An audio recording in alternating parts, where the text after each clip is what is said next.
Omega कोणीय वेग से घूर्णन कर रही किसी चालक छड़ के सिरों पर प्रेरित विद्युत बल। तो मान लीजिए हमारे पास एक समान कोई चुंबकीय क्षेत्र है इस प्रकार का,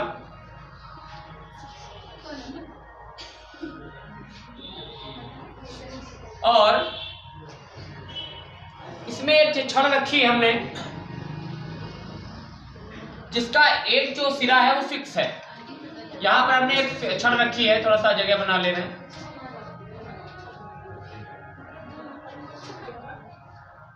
ये छड़ है और इस छड़ का एक सिरा हमने क्या कर दिया है, फिक्स कर दिया है। और इस सिरे को फिक्स करने के बाद इसको हम लोग घुमाएंगे, तो इसको हम लोग रोटेट कर रहे हैं, इस तरीके से रोटेट कर रहे हैं। और इसका कोणीय वेग कितना है, ओमेगा। ओमेगा कोणीय वेग से इसको रोटेट कर रहे हैं। जब हम लोग इसको रोटेट करेंगे तो इसके सिरों पर कितना विद्युत वाहक बल आएगा, इसके बारे में चर्चा करनी है। तो फिर से वही बात, कैसे निकाला जाए।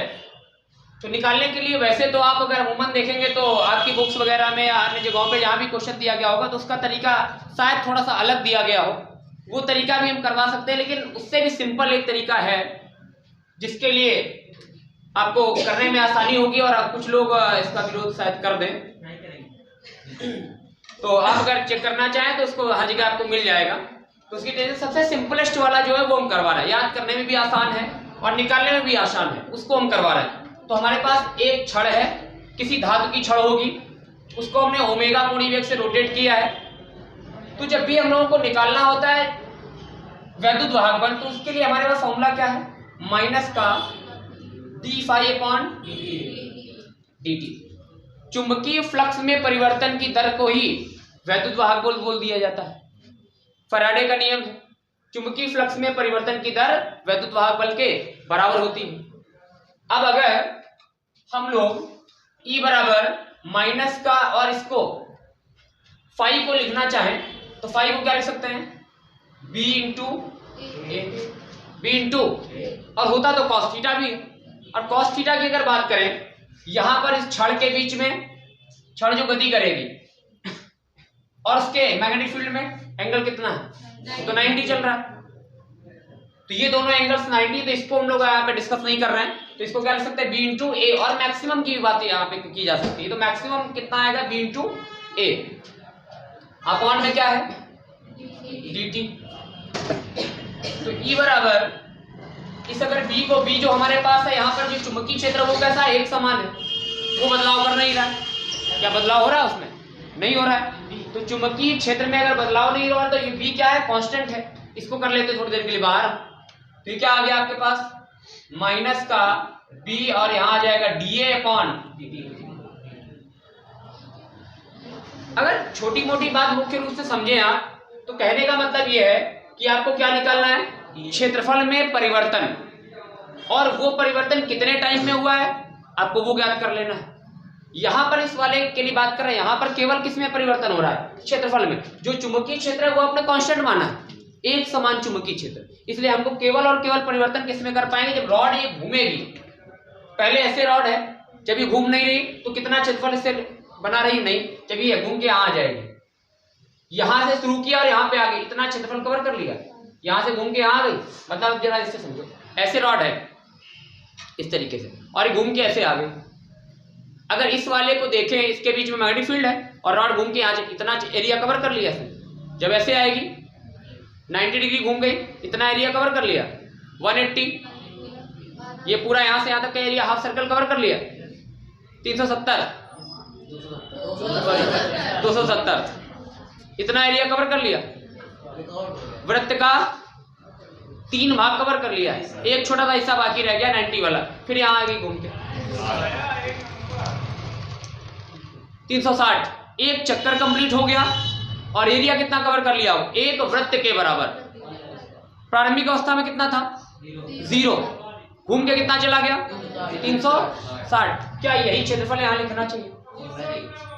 अगर आप चाहें तो इसको कोई डी थीटा लिख के भी कर सकते हैं, किताबों वगैरह में डी थीटा लिख के किया जाता है, वो थोड़ा सा टफ पड़ता है। हमने सिंपल वाला आपको बताना चाहा है ताकि आपके लिए याद करना आसान हो। आपके लिए वो सारी चीजें थोड़ी कठिन पड़ेंगी, तो इसके लिए हम इसको चेंज कर रहे हैं। तो ये क्या आ जाएगा, मान लीजिए हमने इसको ऐसे रोटेट करवाया, तो ये क्या बना रहा होगा? सर्कल। तो क्षेत्रफल में जो परिवर्तन आ रहा है, क्षेत्रफल में परिवर्तन कितना? इस वाले डीए को क्षेत्रफल में जो परिवर्तन है हम यहाँ पे लिख दे रहे हैं, एक चक्कर में। किसमें? एक चक्कर में। एक चक्कर में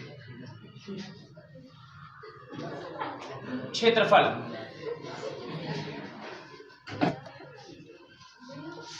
कितना आएगा? क्षेत्रफल कितना आएगा? पाई आर स्क्वायर। मतलब वृत्त है, ये वृत्त बना रहा है, तो वृत्त का क्षेत्रफल कितना? पाई आर स्क्वायर। अब जरा ध्यान से देखो, ये इसका सेंटर है, और अगर रॉड की लंबाई हमने एल ले ली होती, स्मॉल एल, तो क्या रॉड की लंबाई ही त्रिज्या का काम करती? तो हम लोग अगर चाहें तो इस ए को क्या लिख सकते हैं? पाई एल स्क्वायर भी लिख सकते हैं। और एक जानकारी और, जो हमें dt चाहिए, dt का मतलब ये है कि उस काम को होने में, एक चक्कर लगाने में या इतना क्षेत्रफल बनाने में, तय करने में कितना टाइम लगा होगा। तो एक चक्कर मारने में जितना टाइम लगता है उसको हम लोग बोलते हैं आवर्तकाल, कैपिटल टी, टाइम पीरियड बोलते हैं। तो आवर्तकाल ये dt जो है उसको हम लोग क्या लिख सकते हैं? कैपिटल टी लिख सकते हैं। तो समय कितना आएगा? एक चक्कर में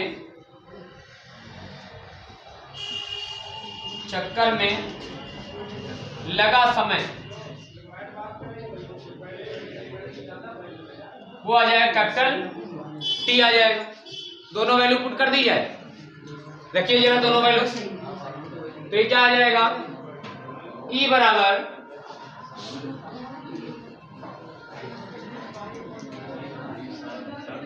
बराबर माइनस का B तो बाहर हो चुका है, और अब हमारे पास आता है A का मान।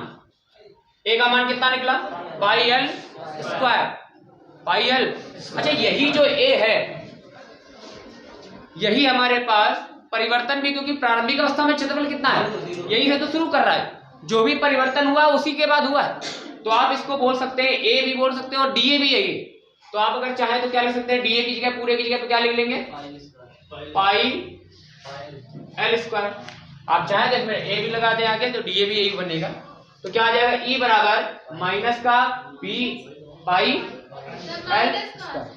माइनस तो यहाँ पे होता ही है, इसमें रखा है हमने, वैल्यू रखा है इसमें, ये ठीक है। आप ज्यादा अच्छा रहेगा कि आप इसको डीए ना बोल करके डेल्टा बोल सकते हैं, क्योंकि डीए जब भी हम लोग यूज करते हैं तो ज्यादा के लिए यूज करते हैं, छोटे के लिए यूज करते हैं। यहाँ पे जरा सा अगर घूमा होता तो हम लोग डीए लिखते, वरना अगर ज्यादा लेन देते तो फिर हम लोग क्या लिखते हैं? डेल्टा लिखते हैं। तो डेल्टा वाला टर्म ज्यादा बेटर रहता। फिर भी बटे में क्या आ जाएगा? dt की जगह क्या आ जाएगा? Capital T. ये आ गया कैपिटल टी। अगर dt को ऐसे कैपिटल टी को हम लोग चेंज करना चाहें तो आपको अगर याद हो तो हमारे पास ये ओमेगा कोणीय वेग से घूम रहा है। ओमेगा बराबर एक फॉर्मूला होता है 2 पाई n, और n को हम लोग लिख सकते हैं ओमेगा बराबर 2 पाई बाई t भी लिख सकते हैं। 2 पाई बाई ये भी लिखा जा सकता है। n को लिख सकते हैं 1/t, तो 1/t से ये क्या आ गया? 2 पाई बाई। यहां से आप t बराबर निकाल लीजिए, तो t बराबर क्या आ जाएगा? बोलो भाई। 2 पाई बाई ओमेगा। इतनी बातें आपको अगर पहले से पता है तो आप डायरेक्ट पुट कर सकते हैं, और अगर आपको नहीं पता है तो हमने आपको बता दी कि इन सब चीजों को यूज करना पड़ेगा। ये बातें आपको कोणीय वेग वगैरह जब पढ़ाया जाता है फर्स्ट ईयर में, तो ये बातें ओमेगा बराबर 2 पाई n, इतना काम तो हमने जब धारा से संबंध में मैग्नेटिक फील्ड में पढ़ाया था कि कोई इलेक्ट्रॉन चक्कर लगा रहा तब भी बताया। ये सारी बातें हमने तभी बता रखी कि अगर कोई इलेक्ट्रॉन किसी नाभिक के चारों चक्कर लगा रहा है और उसका वेग वगैरह दिया गया है तो केंद्र पर कितना मैग्नेटिक फील्ड बनेगा, कितना उसका गुण आएगा, तब इन सब चीजों के बारे में चर्चा हो चुकी है। इतनी बात आपको जानकारी। ओमेगा बराबर क्या होता है? 2 पाई n को लिख सकते हैं 1/t, तो ये बन गया 2 पाई बाई टी। ओमेगा को इधर ले लीजिए, टी को इधर ले लीजिए, तो आ गया 2 पाई बाई ओमेगा।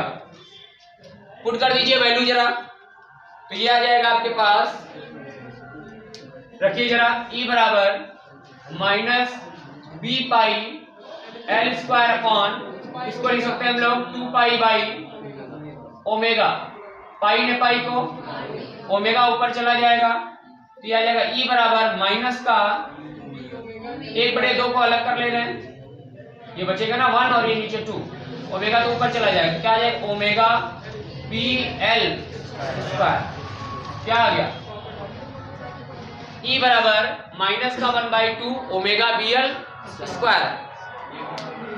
अगर आप इसको चाहे तो पॉजिटिव कर सकते हैं, वरना माइनस का साइन हमको क्या बताता है कि क्या हो रहा है, विरोध हो रहा है। जब ये छड़ घूमेगी तो उसका क्या होगा, जो वैद्युत वाहक बल होगा वो घूमने का क्या करेगा, विरोध करेगा, जिसकी वजह से माइनस आया है। तो माइनस के साइन को आप हटा भी सकते हैं, तो मॉड ऑफ ई कितना आ जाएगा +1/2